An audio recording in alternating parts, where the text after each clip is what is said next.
श्री कृष्णा, कैसे हैं आप लोग फ्रेंड्स। आज की चर्चा बहुत विशेष होने जा रही है। जैसा कि हम सभी लोग जानते हैं कि शुक्रदेव जो होते हैं विलासिता के कारक ग्रह माने जाते हैं। आपके अंदर देखिए बहुत ज़्यादा क्रिएटिविटी को भर देते हैं। बहुत महत्वपूर्ण होता है शुक्र का प्रभाव, क्योंकि देखिए ग्रह आपको सूर्य कहें तो सूर्य भी देते हैं, शासन प्रशासन से नेता नगरी में उच्च पद प्रदान करा देते हैं, मंत्री बना देते हैं। अगर आपको बुध कहें तो बुध भी आपको वाणी के द्वारा सिंगर बना देते हैं, आरजे बना देते हैं। अगर मंगल की कहें तो आपको सेना में ऊंचे पद तक ले जा सकते हैं। शनि को कहें तो शनि बड़ी बड़ी कारखानों के मालिक बना देते हैं। लेकिन इतना सब होने के बावजूद भी अगर कहें कि धन उन कार्यों से आता है आपके पास, उस धन का भोग करने की प्रवृत्ति शुक्र के बिना आपको कोई नहीं दे सकता। राजा के समान जीवन देते हैं। और शुक्र का धन कौन सा होता है? बैठे बिठाए इनकम के सोर्स जनरेट करना। और शुक्र जब द्वादश भाव में होते हैं, देखिए वृषभ राशि 6 अप्रैल शुक्र भरणी नक्षत्र में हुई शक्तिशाली। द्वादश भाव में बैठे हुए शुक्र, देखिए ये द्वादश भाव जो होता है यहाँ पर शुक्र जो होते हैं अति विशिष्टकारी हो जाते हैं। कोई ग्रह जब अति विशिष्टकारी हो जाता है तो वो सामान्य से कई गुना अधिक अपनी शक्तियों को आपको प्रदान करने लगता है। अब शुक्र जो है देखिए नक्षत्र का परिवर्तन कर रहे हैं, नक्षत्र का परिवर्तन कर रहे हैं। और नक्षत्र क्या होता है? नक्षत्र होता है वह आवरण होता है कि किसी भी ग्रह का प्रभाव हम तक पहुंचने के लिए उसे इन आवरणों से, एक ही आवरण नहीं होता, कई सारे आवरण पड़े होते हैं, उन आवरण से होकर के हम तक पहुंचना होता है, तब उसके प्रभाव हमको मिलते हैं। अब ये भरणी नक्षत्र में देखिए आप आज 6 तारीख से लेकर आने वाले 12 दिनों तक शुक्र भरणी नक्षत्र से ही गोचर करेंगे। लेकिन जिस समय पर ये वीडियो आपके पास 6 तारीख को मिलेगा उस समय चंद्रमा का गोचर इस स्थान से हो रहा होगा। ये भी बहुत विशेष होगा, क्योंकि मैंने आपको पहले भी बताया है कि चंद्रमा और शुक्र इन दोनों के प्रभावों में बहुत ज़्यादा समानता है। दोनों के प्रभाव जो हैं बहुत ज़्यादा कारक है। देखिए दोनों हॉबीज़ को इन्हेंस करते हैं। जैसे आप संगीत के प्रेमी हैं, आप चित्रकला के प्रेमी हैं, आप राइटिंग के प्रेमी हैं, मतलब ये आपकी क्रिएटिविटी को दोनों ही ग्रह निकाल कर लाते हैं। धन में भी दोनों महत्वपूर्ण होते हैं। एक जहां आपके धन को राजा के समान भोग करने की प्रवृत्ति प्रदान करता है जो कि शुक्र होते हैं, वहीं दूसरा क्या होता है, उस धन में निरंतरता लेकर आता है। कि मतलब देखिए शुक्र का जो होगा, जैसे आप भोजन तो देखिए प्रत्येक व्यक्ति करता है। अगर आपकी थाली में नमक रोटी है तो वो शुक्र के प्रभाव से रहित है। लेकिन अगर आपकी थाली में 56 भोग है तो समझ लीजिए ये शुक्र की थाली है। कोई भी कार्य हो देखिए ग्रहों का उसमें समावेश होता है। लेकिन अब वह थाली मात्र एक दिन आपको 56 भोग की मिलेगी या रेगुलर मिलेगी, यह चंद्रमा डिसाइड करेंगे। यह जानकारियाँ जो हैं छोटी छोटी सी हम वीडियोस के माध्यम से आप तक पहुंचाते रहते हैं, बहुत महत्वपूर्ण होती हैं। ये आपको समझाने में मदद करती हैं कि गोचर किस तरीके से काम करता है। साथ ही साथ अब देखिए इन दोनों का एक दूसरे पर प्रभाव, यानी कि आगामी 12 दिनों का जो हम ये प्रभाव आपको बता रहे हैं। भरणी नक्षत्र क्या है? भरणी नक्षत्र शुक्र का स्वयं का नक्षत्र है, नाम से ही विदित होता है। आपकी इच्छाओं को भर देता है, आपके धन धान्य को भर देता है। तो आइए इसी चर्चा को आगे बढ़ाएंगे और जानेंगे स्वास्थ्य, धन, कैरियर और विलासिता, मतलब जीवन के विभिन्न पहलू, क्योंकि प्रेम के कारक भी शुक्र हैं। विभिन्न पहलुओं की इस वीडियो में चर्चा करेंगे। बने रहिए हमारे साथ इस वीडियो में, एंड तक आपको बहुत कुछ जानने के लिए मिलेगा। वीडियो बहुत ज्ञानवर्धक रहने वाला है। यदि आपके लग्न में 2 नंबर बना हुआ है तो ये राशिफल आपके लिए है। यदि कुंडली में कहीं भी चंद्रमा के साथ 2 नंबर बना हुआ है तो ये राशिफल आपके लिए है। कुंडली ना होने की स्थिति में आप इसे नाम राशि से भी देख सकते हैं। यदि अभी तक आपने अपने इस चैनल को सब्सक्राइब नहीं किया है तो प्लीज़ सब्सक्राइब कर लीजिए, वीडियो को लाइक कर दीजिए, चैनल को शेयर कर दीजिए। इससे होगा क्या कि हमारे आने वाले हर वीडियो की नोटिफिकेशन मिल सकेगी आपको सबसे पहले। एक प्यार सा कमेंट करना बिल्कुल ना भूलें। कमेंट से हमें बहुत मोटिवेशन मिलता है, हौसला मिलता है और ये पता चलता है कि आप और क्या जानना चाहते हैं। तो काफ़ी महत्वपूर्ण ये प्रभाव रहने वाला है। ये जो इस समय का समय काल होगा ये हमारे जीवन में बहुत विशेष स्थितियों को जन्म देता हुआ दिखाई देगा। क्योंकि शुक्र यहाँ पर अति विशिष्टकारी हैं। शुक्र जब द्वादश भाव में होते हैं विशेषतः व्यक्ति को बहुत ही पावरफुल बना देते हैं।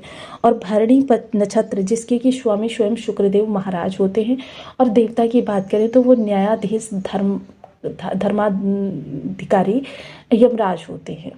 तो ऐसी स्थिति में आपको हर कार्य करना है, अपनी प्रसन्नता के लिए करना है, लेकिन न्याय का भी ध्यान रखना चाहिए।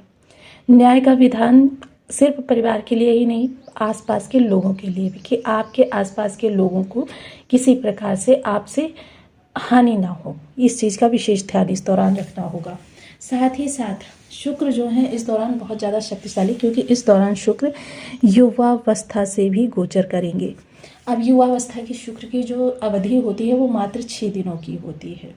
तो ये आपके लिए 6 दिन का टाइम पीरियड इसी अंतराल में पड़ता हुआ दिखाई देगा, यानी कि शुक्र के जो युवावस्था के द्वादश भाव से प्रभाव मिलेंगे वो भी इसी स्थान से मिलेंगे। तो देखिए, पिछले वीडियो में मैंने आपको बताया था कि यह समय बहुत लंबे समय बाद आया है कि शुक्र अपने स्वतंत्र प्रभावों को जागृत कर रहे हैं, और शुक्र के जो ये स्वतंत्र प्रभाव होंगे जीवन में बहुत बड़ा इस समय पर परिवर्तन भी कर सकते हैं। बस हमको इनके अनुसार कार्यों को समझकर बदलना होगा, अपने कार्यों की दिशा। अब प्रथम चरण जो होगा, क्योंकि जिस तरीके से एक आवरण हमने नक्षत्र का बताया, दूसरा आवरण जो होता है वो नवमांस का होता है। अब नवमांस का जो ये आवरण इनके ऊपर पड़ेगा ये बहुत महत्वपूर्ण होगा। ये नवमांस का आवरण इनको प्रभावित करेगा, जिसकी वजह से ये जो है बहुत ज़्यादा इस समय पर आपके लिए पहला नवमांस किसका होगा? सिंह का। सिंह यानी सूर्य देव का, और सूर्य आपके सुख भाव के स्वामी हैं। यानी कि इस दौरान आपको जितना ज़्यादा अपनी रचनात्मक चीज़ों को प्रसिद्धि से जोड़ेंगे। अब रचनात्मक चीज़ों को प्रसिद्धि से किस तरीके से जोड़ सकते हैं? देखिए, मैं एक आइडिया आपको दे देती हूँ। जिस तरीके से मुझे ज्योतिष का शौक़ था, ज्योतिष को मैंने यूट्यूब से जोड़ दिया। अब मोस्टली जितने बड़े पैमाने पर जितनी मेरे चैनल की रीच है उतने लोगों तक मैं इस अपने ज्ञान को पहुंचा रही हूँ। तो मतलब ये प्रसिद्धि से जुड़ी हुई चीज़ है।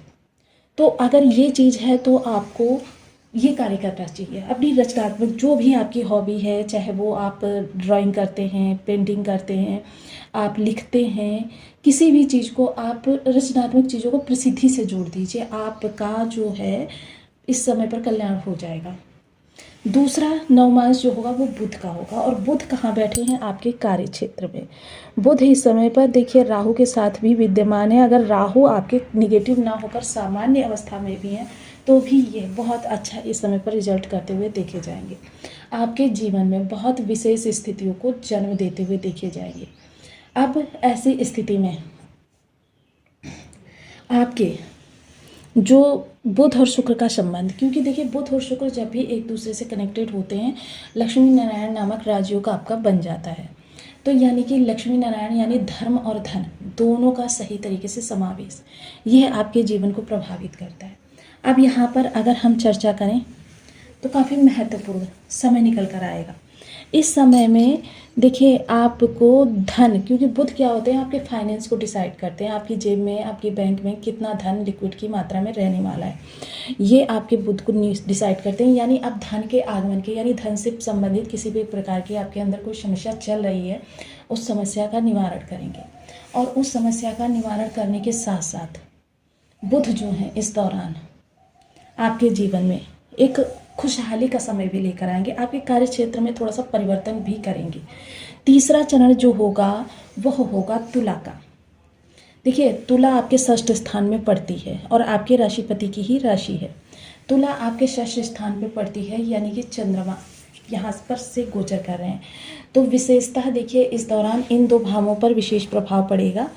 तो इस समय शत्रुओं का तो दमन होगा ही, आपकी प्रतिष्ठा के कारण, आपकी शानो शौकत के कारण शत्रुओं का तो दमन होगा ही, लेकिन आपके भी परिवर्तन होगा। देखिए मैंने एक वीडियो आपको दिया था कि जिसमें मैंने 12 राशियों के बारे में बताया था कि जो लोग अपनी राशि से विपरीत कार्य करते हैं, उसमें मैंने एक एक कार्य ऐसा बताया था कि जो अगर आप करते हैं तो आपके शनि खराब होने लगते हैं। अब यहाँ पर तुला राशि के बारे में मैंने बताया था, अगर आप संतुलन नहीं बिठा पाते हैं। अब संतुलन किन चीज़ों में होता है?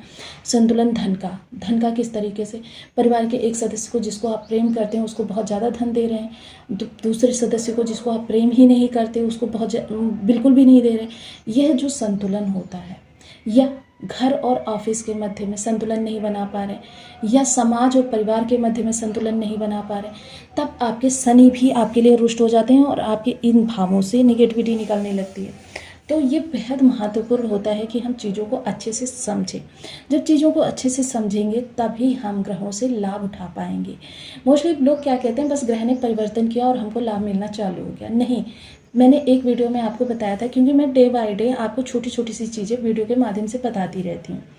मोस्टली देखिए, मेरा ध्येय आपसे किसी भी प्रकार का शुल्क लेना नहीं रहता है, क्योंकि यदि शुल्क लेना हो तो मैं यहाँ पर अपना नंबर दूँ और अपना नंबर देने के साथ साथ आपसे कंसल्टेशन के लिए कहूँ। तो देखिए, मुझे अपने पिता से धन चाहिए, तो मुझे क्या करना होगा? अपने पिता के अनुसार कार्य करना होगा। पिता चाहते हैं मैं उनके बिजनेस में हाथ बटाऊं, तो मुझे बिजनेस में हाथ बटाना पड़ेगा। पिता चाहते हैं जॉब करूं, तो जॉब मुझे करनी होगी। पिता चाहेंगे इस व्यक्ति से बोलो, तो उस व्यक्ति से बोलना होगा। पिता नहीं चाहेंगे इस व्यक्ति से मत बोल। मतलब हमको भी ग्रहों से कुछ लेना है, तो हमको भी ग्रहों के अनुसार अपने कर्मों में परिवर्तन लाना पड़ेगा। अब चतुर्थ चरण की अब चर्चा कर लेते हैं। जो होगा वृश्चिक का 9 मास, यह थोड़ा सा आपके लिए डिफ़िकल्ट रहने वाला है।